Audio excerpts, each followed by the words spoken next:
Good afternoon. Thank you for joining us for today's Innovation Webinar Series. Today we'll be focusing on drones flying for the future. In this short video, you are viewing a drone in action flying a VEC circuit in Chittenden County.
Good afternoon.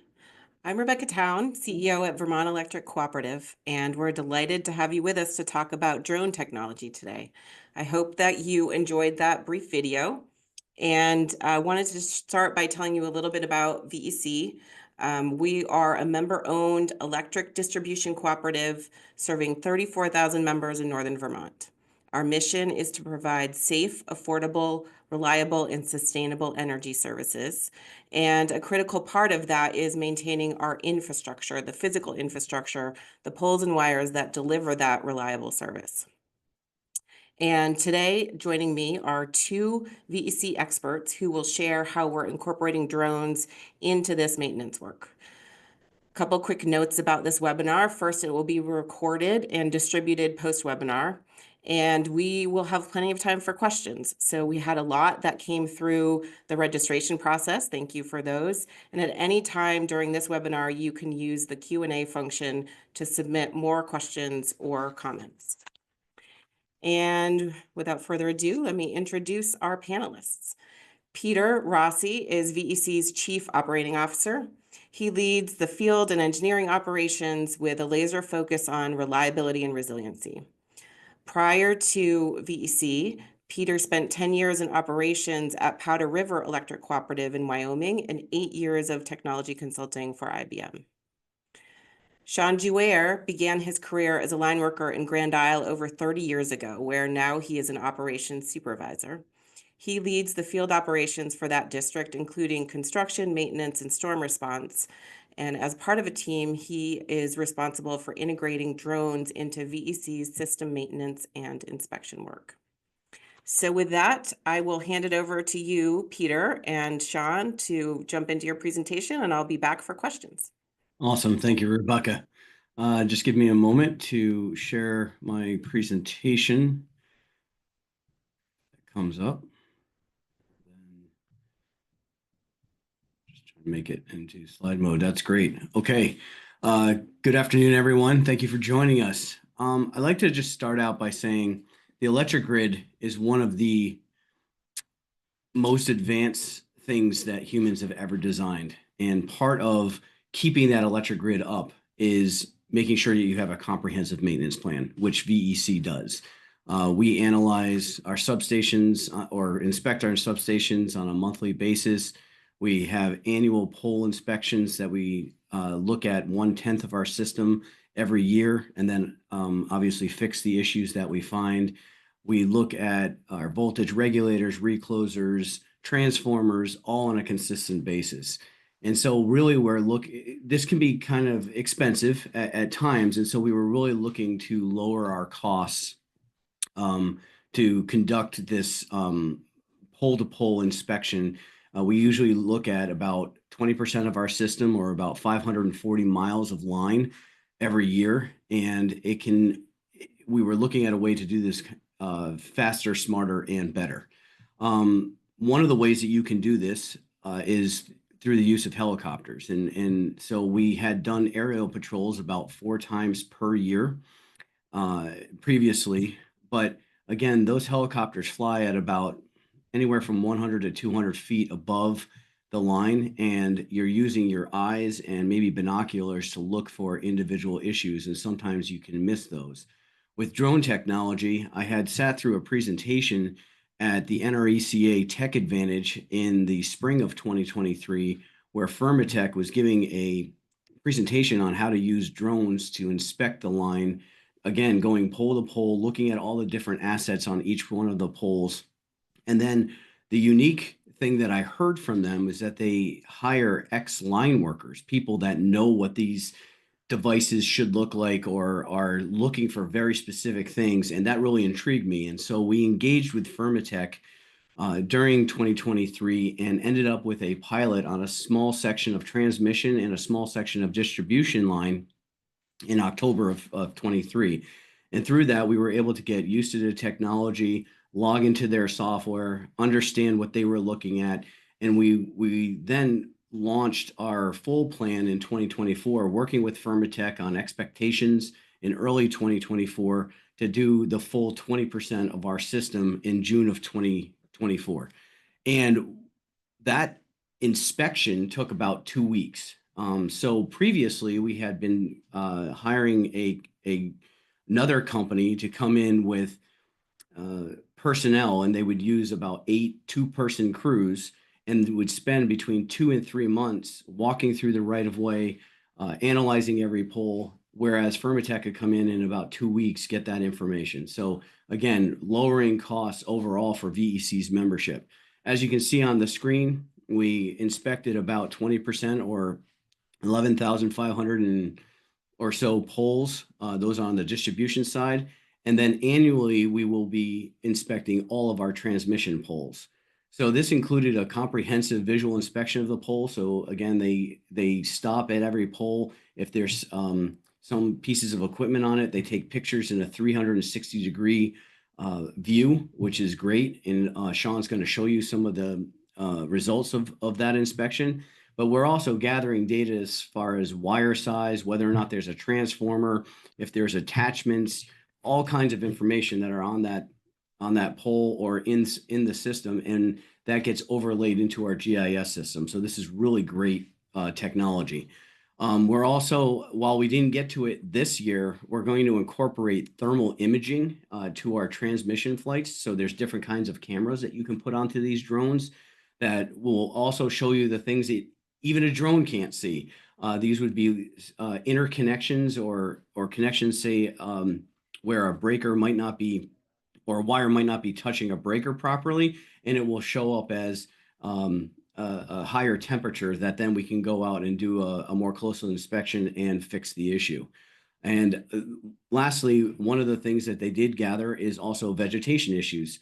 say we had branches that are overhanging our line or potentially danger trees that might be impacting our line, those are all also alerted to us, and we're able to correct those before they become an issue. So what does this do for us? Well, the first thing is the asset collection, the information that we need. The second is it reduces outages. If we're able to proactively fix the system, it's much better to do that than wait for, say, a windstorm to come in or maybe even a thunderstorm and create a bigger outage. And so in this way, we're able to systematically work with our line crews on developing a schedule to go out and fix these issues in a timely manner under normal conditions, or what we like to refer to as blue sky conditions. And then, there is always a process when you're working with a new company. We're still trying to work on that integration between their system and NISC. That is what the system that most co-ops use for their customer information and also their mapping. We use it for a number of other things, such as our outage management, but we want to get that information in, and we've been very successful at working with Vermont. They're an excellent company to work with, and they're really trying to figure out solutions for smaller companies like us.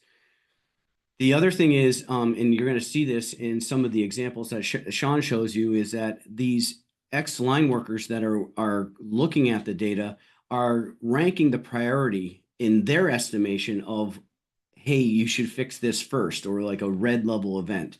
Maybe secondary to that would be orange and then yellow.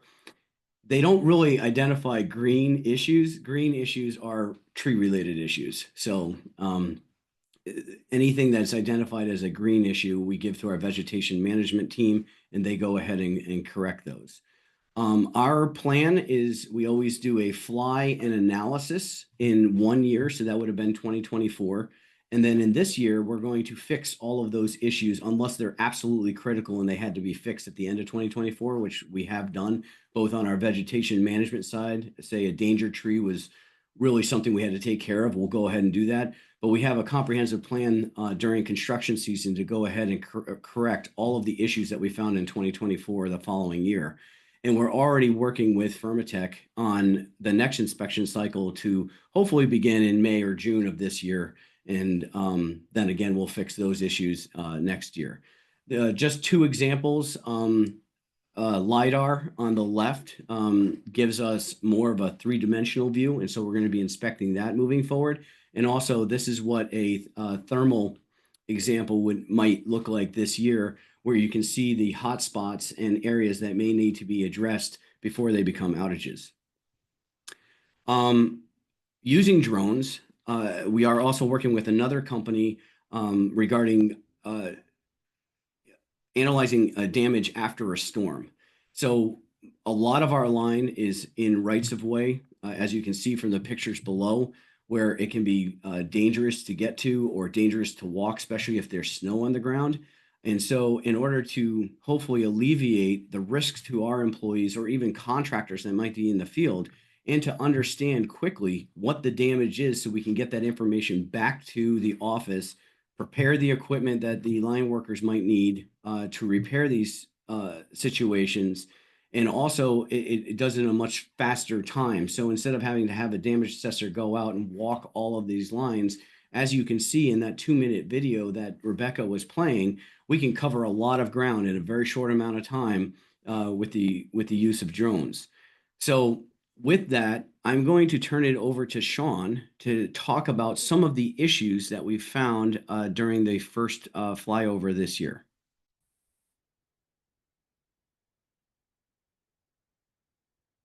So as Peter mentioned, they will red report basically and offer red level events, yellow, orange, and then the vegetation green level.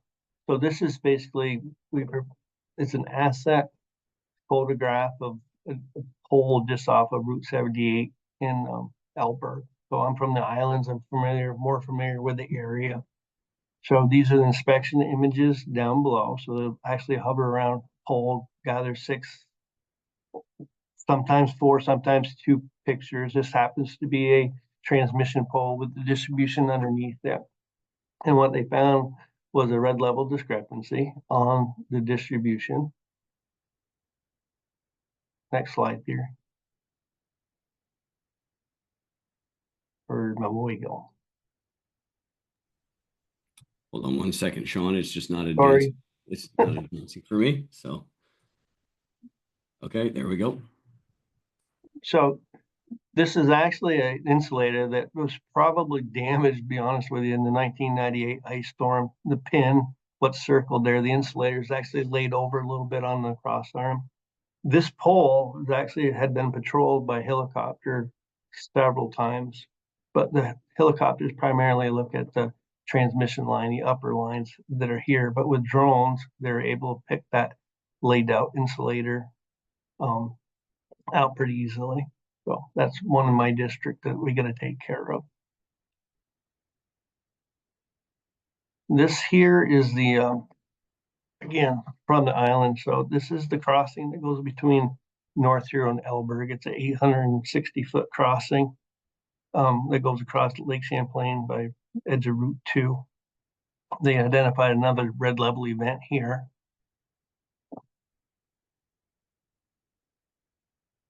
And I don't know if you can tell exactly what's wrong up here, but there's one of our resident ospreys that they seem to frequent this pole or this structure. But if you look just below the osprey, right there, there's a gap between the cross arm facing the lake and the pole. So they identified it. We saw it. This is actually on a 90-foot structure, so there's no way you're going to see this from the ground. But with drone technology, you actually got a good photograph of it. And what we'll end up doing is just keeping an eye on this. So every once in a while, we get an opportunity within our maintenance plan, or even more frequently, we'll fly over with a drone, take another snapshot, see if anything's changed.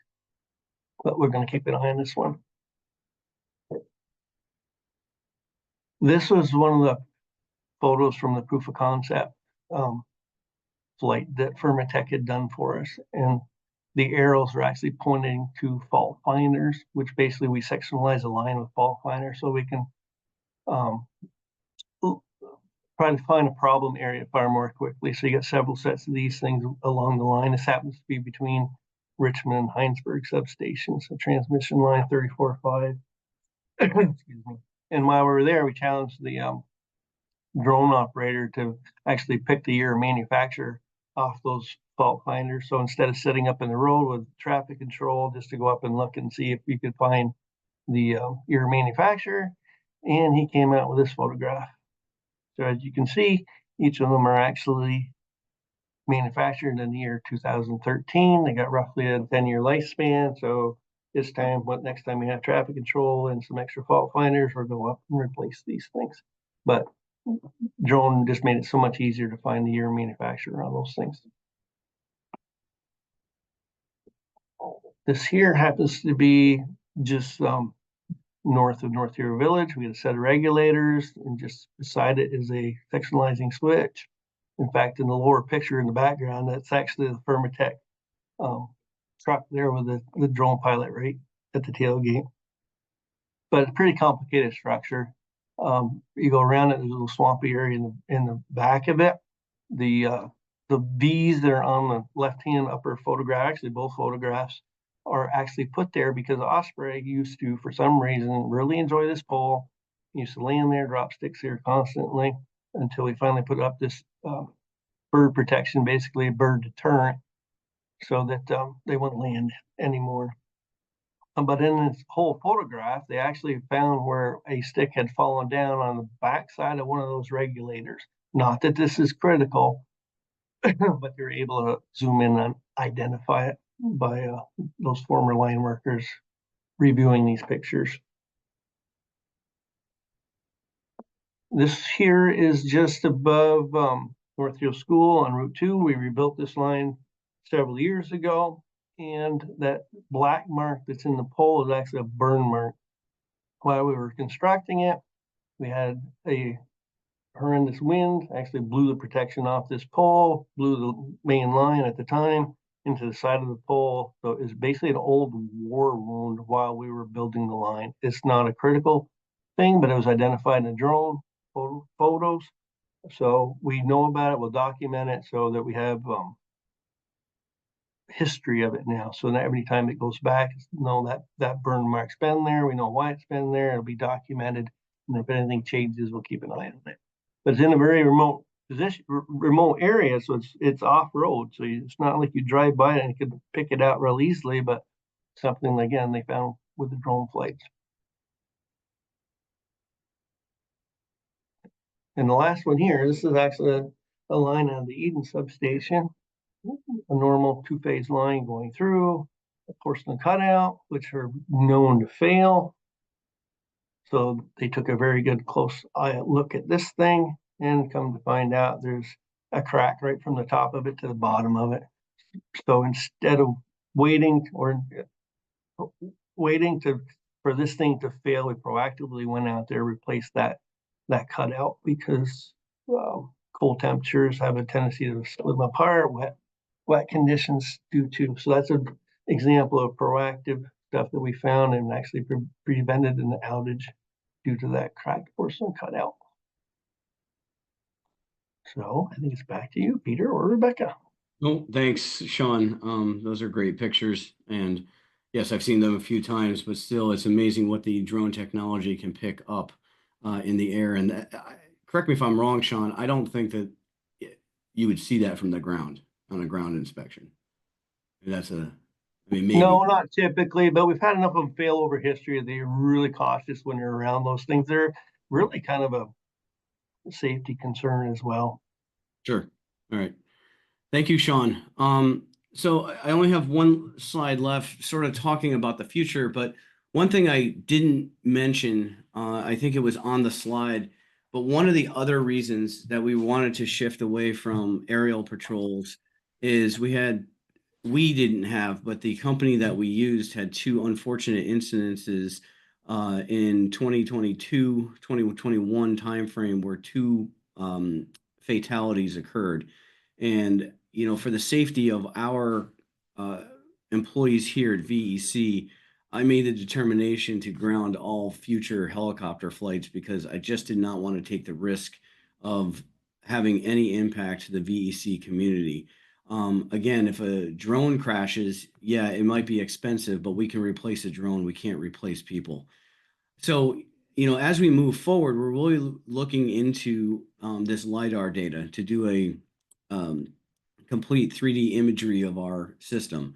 And again, that gives us even further information to put into models to look at how this overlaps with climate information so that we can take our capital dollars and really invest them in those areas that need to be much more robust and resilient for these storms. I'm sure there are many individuals on this webinar who have gone through the last few years in the storm Elliots, the storm Finns, Jerry's, where that Underhill, Huntington area really gets frankly hammered by wind. And so how do we invest in those areas to make our system much more stronger?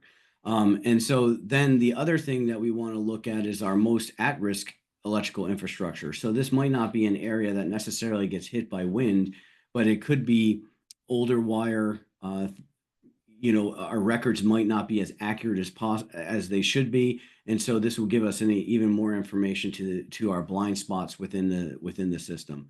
And then we are working with the University of Vermont with they're doing a LiDAR flyover for the entire state. And again, this will also help with intersection points between different utilities and how to model contingencies based on a number of variables, including voltage, amperage, and those kind of things. So with that, I'm going to turn it over to Rebecca and we'll do some Q&A.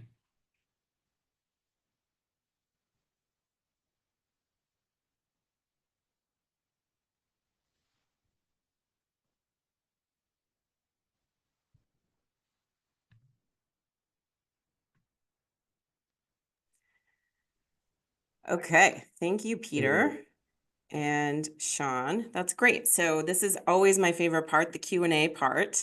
And Sean, I'm going to start with you to talk about the drones themselves. So just a little bit, how big are they? How much do they weigh? Talk about what these drones help us visualize what they are.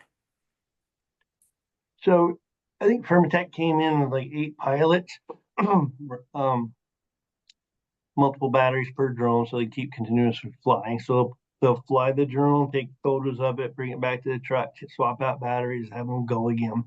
They're not super huge. I mean, less than 2 feet by 2 feet with the rotors all the way out and flying. So they're really kind of small. What Permatech does is a little bit different than what the video that we proceeded with, where they don't video it. They're just taking photographs. So they'll go to a structure, find the structure, take those 4, 5, 6 pictures around a structure, basically they'll keep the camera on, but they're not videoing anything, and go to the following structure, do the same thing over and over. So the preemptive video that we had is a little bit different than the data we collect. But they came out for a week and a half, 2 weeks, and basically covered this, well, a fifth of our system, like Peter said, in each of our districts that we have. Hey, Rebecca, can I just tag on to what Sean said? That video, again, it was a little different than an inspection, but Permatech happened to be doing work in New York, just over the border, and we were having a significant problem in our Underhill area on one of our circuits. And we had gone out we had outages on and off for 2 weeks, and we simply could not find the issue. And so we called up Permatech, said, hey, do you have anybody in the area? And they did. And they popped right over from New York, and within a few hours, they had scanned our entire line. Now, that information still has to go back to Permatech, of course, to get analyzed. So as they were analyzing it, our line workers ended up finding the actual issue, but then when we got the analysis back, Permatech had caught the issue. So either way, we would have been able to pinpoint the problem, and it was not an easy one to solve. So just wanted to kind of point that out, that's why there's a difference between the video and kind of doing your asset inspection. Good point. Couple different uses. And there are ways of using that video style survey in emergency situations that you can actually broadcast it back to a control center or an interior environment and watch that video as it's happening. So have more than just the pilot's eyes on it. There is technology there. We just haven't, we at VEC haven't gotten into that yet. Good. All right, you guys are jumping ahead. We're going to get to future uses in a little bit, but we'll get there because I think that was definitely a common question that we got from folks. Okay, talk again, Sean. This one's for you. How does weather affect the use of drones? As technology progresses, they can fly in worse weather. In other words, high winds used to bother them. Precipitation used to bother them. So these things actually have anti-collision sensors in them, where there's certain drones that you go out there, you try to crash them into a chain link fence, and they just simply won't do it. But with weather around them, they kind of go, I don't want to say go stupid, but their sensors aren't nearly as effective. So weather does, if it gets too extremely windy or too extremely precipitating too much, they actually aren't as effective. Cold weather bothers the battery, so they don't have as much fly time. But they are very, very versatile. So even if during a storm event, right, you're not going to fly them in a 40-mile-an-hour wind or more, of the gusts or whatever. But as soon as it calms down enough, then you can have them go out. Yeah, and we don't put people up in buckets either, so that makes sense at those wind temperatures. All right, Peter, next question is for you. What is the cost difference to the co-op of doing this maintenance asset inspection with drones versus helicopters or other means? Yeah, great question. We lowered our costs between $50,000 and $60,000 annually by going with the drones. Now, there's a big caveat on that because there's also a lot more that we want to do. So I don't know what the overall cost is going to be in the future because there's a lot of options that you can pay for. As Sean was saying, you could have streaming video into your control center. You can have again, LiDAR, we haven't even broached that yet. We're looking at infrared. So there's costs to each one of these things, but the cool thing about it is it's modular.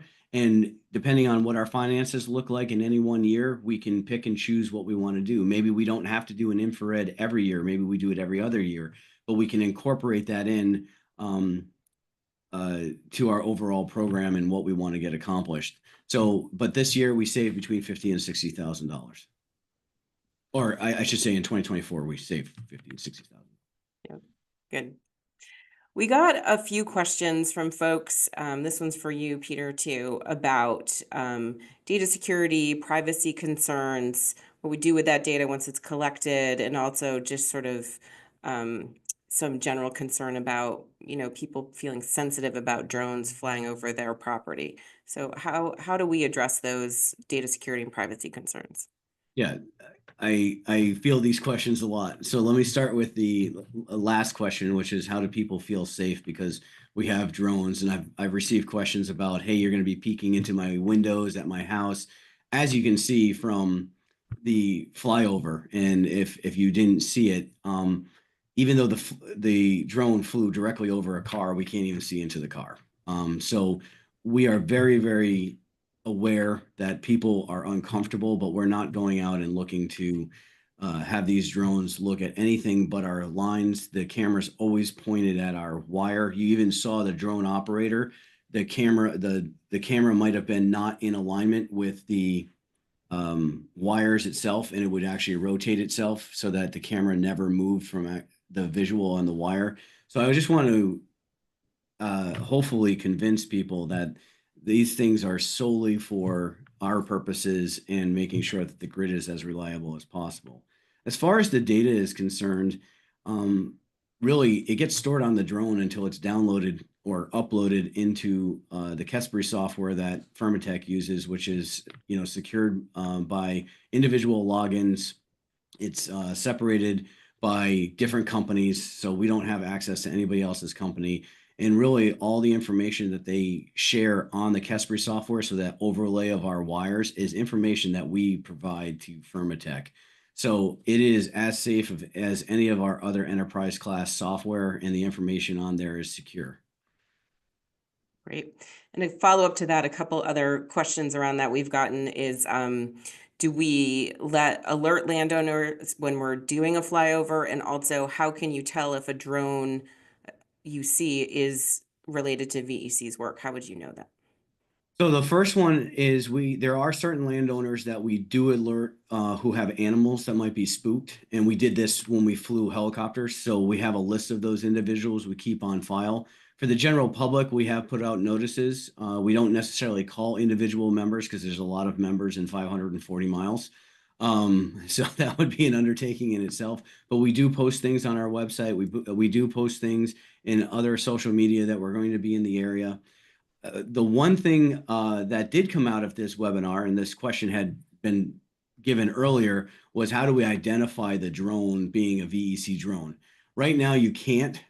Our contractors all have a magnetic sticker on the side of their trucks because they do come from different states. And we also have high visibility vests that have VEC contractor on them. That's very unique to VEC. So we try to identify at least the drone operator as being a contractor of VEC. But it is a good point, and it's one of the questions I need to ask Firmatech is if we can somehow attach, a beacon, or sometimes they have those lights that can just light up VEC. I'm not sure. So it's a great question, and this is how we make improvements. Yep. And it sounds like, from what you described, one way to identify it is completely obsessed with electrical infrastructure and nothing else, which is probably the only drone that is doing that. Yeah, so that's correct. That would also be a sign. Yeah. Great. Sean, you led our pilot proof of concept, and then also are actively participating in the 2024 plan. So what have you learned so far in this new drone program? What I've learned in this whole thing is the versatility that come with them. Of course, we weren't aware of what we could gather or how far you could go with these things, right? We just knew we hired Firmatech, so we didn't have to train our own in-house pilots and get our own equipment. So that was an awesome adventure. In other words, you have skilled pilots gathering the information that you want, but we didn't know what really to ask for. So, excuse me, in the first round, we weren't super specific as far as, okay, we want you to look at this, and this. Right? Now that we've seen what information they were able to bring back, next year we're going to focus a little bit more on certain things like that chance cutout, the one that had a crack in it. We'll have them, if they see one of those, stop and take really good pictures of it.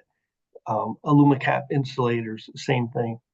But, and the amount of information you can get from a stationary position when you send this thing out over a field or off-road section, in theory, as long as you can see that drone, you're able to fly it. And with newer technology coming up, you're going to be able to go beyond line of sight. So you're going to be able to plot the thing, and it should go to each and every structure along the line, stop, take its pictures, move on to the next structure. So I think with added technology coming, I think this thing will be super fantastic.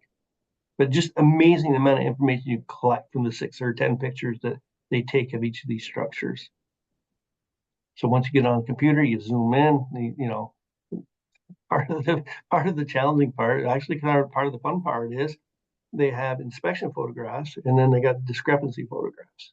So me as a former lineman, I'm looking at the inspection photograph and knowing that there's a discrepancy there somewhere, and if I could pick it out, kind of like that Osprey one that we showed, that we circled, you know, if you didn't have a trained eye, you'd never see that, right?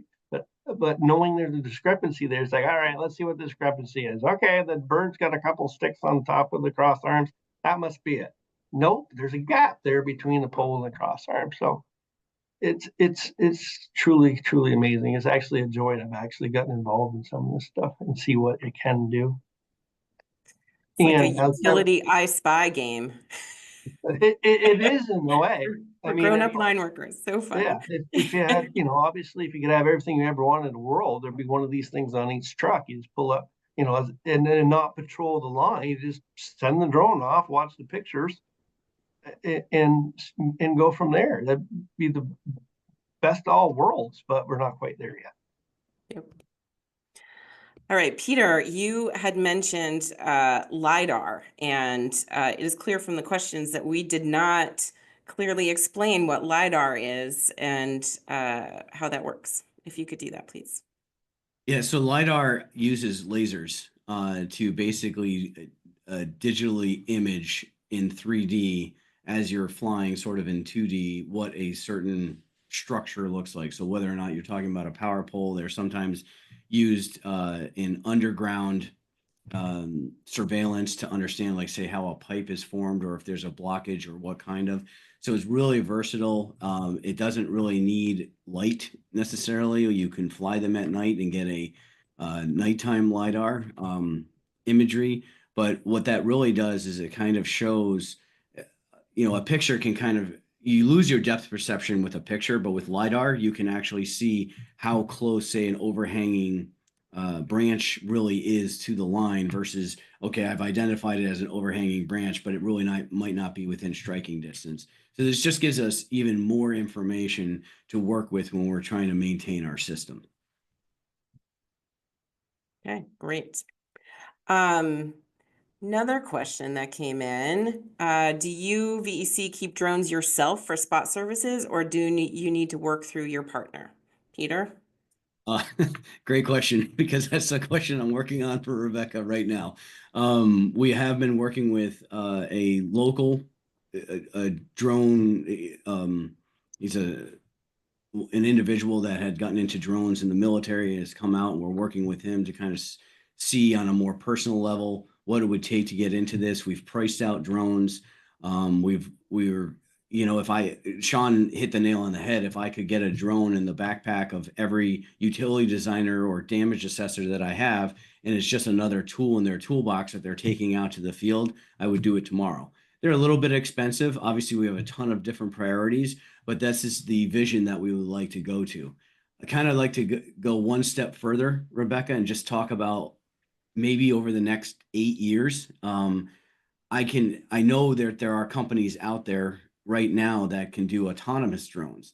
What I would love to have is a drone in every one of our substations that its job on a daily basis is to go out and, you would take an initial flight to kind of get a baseline, but then every flight after that would be a discrepancy flight. So basically AI would basically be comparing two different images of every pole because it's taking the same flights over and over again. And if there was something wrong, it would say, oh, we have a cracked crossarm, or we have a insulator that's broken, or I see a crack here. And then we could proactively on a daily basis on every one of our circuits be getting that reports back and being able to fix it. Okay. All right. Then a last question. Well, actually, I'll ask you guys to summarize anything you wanted to say at the very end, but this is the last specific question. Are there any aspects of using drones that is less efficient or less desirable than using a helicopter or other means? Peter? So when compared to a helicopter, no, the drones are, in my mind, for what we're doing, far superior. Now, what a drone can't do is it can't replace your pole testing, right? So we also still physically go pole to pole and test. Sometimes they have to drill, sometimes they have to do a fumigation or a mitigation for some kind of issue. And those individuals are also looking from the bottom up. So if there's any issues that the drone maybe have missed, but you can't get away from physically testing every one of these poles yet. Potentially in the next 10 years, we could develop a ground drone that goes along the ground and does that testing automatically. I don't see that happening. I see more of the visual inspection being more automated. And also, as the federal government and these things become more trustworthy, the line of sight restrictions would be relaxed a little bit so that you could do more autonomous drones from a single location, sort of like what the military does during military action. Okay, great. So now we're going to wrap up. So Sean, I'll send it over to you for any last things you wanted to share or thoughts you wanted to share. So actually, the drone part is just a portion of our maintenance plan. Like Peter said, we do pole testing as well, which requires another company come out, check on the poles, the structures themselves.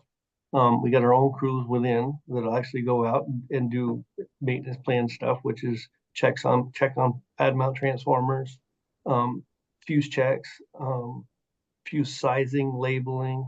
So there's a multi-layered thing. The drones are just a part of it. But again, the amount of information that those things collect, and now we're in the middle of a process of reviewing action items, kind of like that bent over insulator that we saw. And there was a whole bunch of discrepancies all over the system, which is good, right? It'd be awful if they flew the whole thing, never found anything. It wouldn't be worth much. But we're going to react and repair some of that stuff. So you'll see boots on the ground as far as us coming out and repairing what we found. But it's good. And other companies are looking at this stuff too. It's not just Vermont Electric Co-op. Green Mountain Power's got a program. Belco's got a program. I'm not sure about like WEC or some of the other utilities within these smaller utilities within the state, but I think we took a little bit different path than the others have, and I think it's been a good path. Great. Yes. Okay. Peter, other last words? I would just say that first, working with Firmatech is great. What we're working on right now is sort of meshing up our maintenance plan with how they prioritize the issues that they find. Our priorities in some cases are a little different, so we've been in great conversations with them about that and trying to mesh that up so to make the next flyover even better. And I'm looking forward to seeing the thermal imagery from this year. But this technology, again, I've mentioned it in other webinars, I truly believe in beneficial AI. Not the Terminator version of AI, but more of like, how can AI be incorporated with drones in a three-dimensional world to, again, do that discrepancy. I really have a vision that we could have drones be a lot more part of our daily society as running the grid, and again, autonomously looking at our lines on a daily basis or even a weekly basis to really help with reliability and resiliency. Okay, great. Well, one of the a comment came through from attendee Peter, who said, "This is so very, very cool. Great work. Lowers your carbon footprint too." So thank Yes. you, attendee Peter, for that comment. We appreciate that. And thank you, presenter Peter, for sharing with us. And Mhm. thank you, Sean, for sharing your expertise with us today. So we will share this recording out for those of you who attended, and thanks everyone for being with us today.